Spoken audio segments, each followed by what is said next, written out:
I'm Thomas Fuller in Yangon, Myanmar. When Barack Obama arrives here on Monday, it'll be the first ever visit by a U.S. president to this once isolated country. This country is changing at an almost incomprehensibly fast pace. In the span of 2 years, we've gone from military dictatorship to a budding democracy. There's hope and optimism here about the changes, but there's also caution.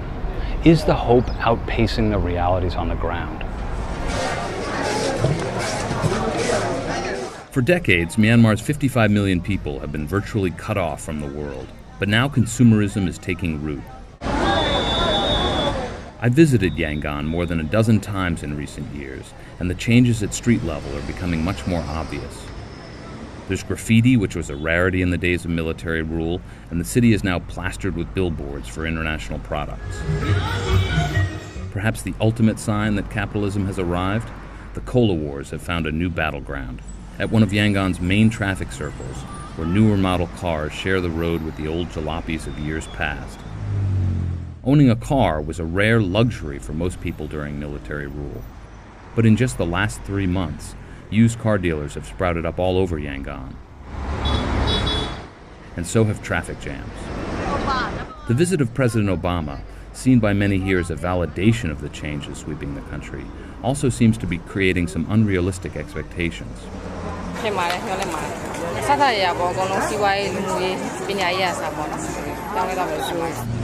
No, actually we change. We are changing to the democratic government. All changing.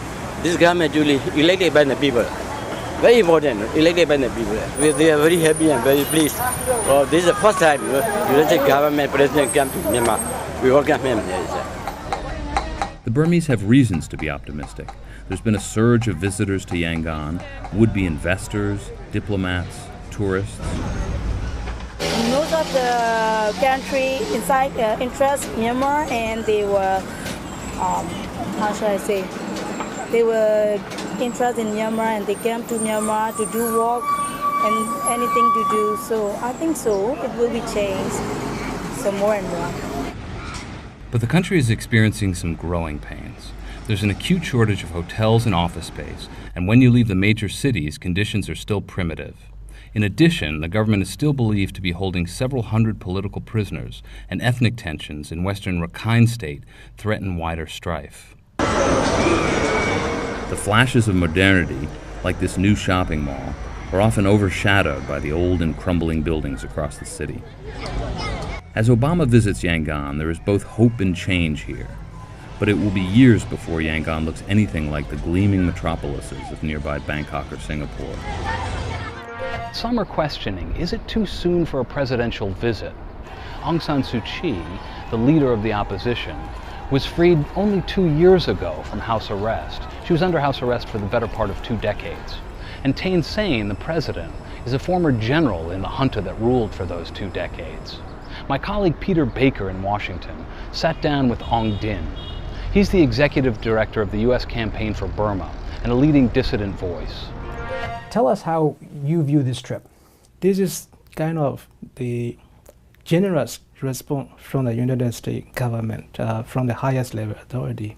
And it is too much, too fast, too soon. President is also giving so much credit to the President Thein Sein in Burma. But just look at the situation on the ground. Yesterday, the Burmese government announced that they are going to release 452 prisoners from the prison, but there was no political prisoners included in the latest release. Right. How many are there roughly at this point? Right now, more than 200, so around 230, between 230 to 250. And then you look at the country situation, to the further north in Kachin State. The severe fighting between the Burmese army and the Kachin Independence Organization is ongoing, and the resulting of the more than 100,000 refugees in Kachin State. So apparently, Burmese army does not listen to the order of the President Thein Sein. If you had a chance to actually talk with President Obama about this, if you had a chance to sit down with him, what would you tell him? He should understand that the nature of the military government or the military-backed government. So he should not trust at all. But he should respect them, he should encourage them, but encourage with cautious optimism. Another factor to watch is China. China's looking at these changes very closely, and they're watching as their greatest geopolitical rival, the United States, courts their neighbor to the south. Jane Perlez reports from Beijing. China is watching the president's trip to Myanmar very closely.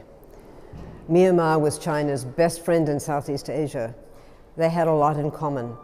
Both authoritarian regimes, they are neighbors, and they had close economic ties. Now, all that has changed. In fact, the Chinese leadership must be astonished that Obama is going to Myanmar. This was almost unimaginable even a year ago. Chinese officials in public have warmly welcomed the United States in Myanmar, but this is really a public facade.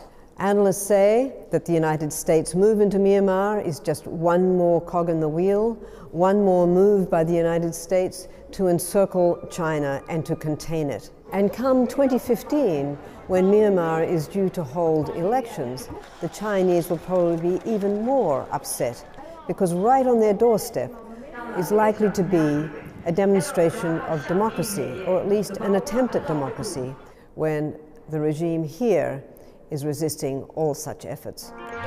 We'll have much more this weekend during the president's visit about what this means for Myanmar's way forward. It's over to Nicholas Kristof now, the op-ed columnist, who offers reflections on the country.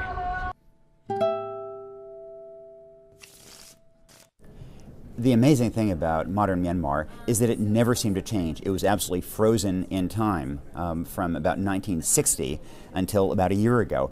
I first went in 1986, and then when I returned a few years ago, it was exactly the same country in the most depressing possible way. And now it's changing more in a week than it had in a year before that. And in that context, I think it's so important that the United States government engage the Myanmar leadership and that President Obama go to Yangon and show the leaders that they will be rewarded if they reach out. And I think we tend to forget that there's a real debate within the Myanmar leadership about whether this is the right policy. And I think it's important to encourage those who were pro-reform and show them and show everybody that that policy is working. I think we should look when President Obama is in Myanmar to what degree he is underscoring the need for continued change and also for dealing with the problem of the Rohingya refugees, these Muslim refugees who've been driven out of their homes and whom everybody, including some of the dissidents like Aung San Suu Kyi, haven't adequately spoken up for. But, you know, at the end of the day, I think that Myanmar has a real chance of transforming in a historic way that will ripple throughout the region, have consequences for all of Asia and for our relationships with Asia. I can't say that one brief visit by a president is going to transform the nation of Myanmar, or even that Myanmar's reforms are necessarily going to continue. But I do think that they will increase the chance that those reforms will be successful, and that this visit may well be remembered as a milestone, not only in Myanmar's history, but in American relations to Southeast Asia.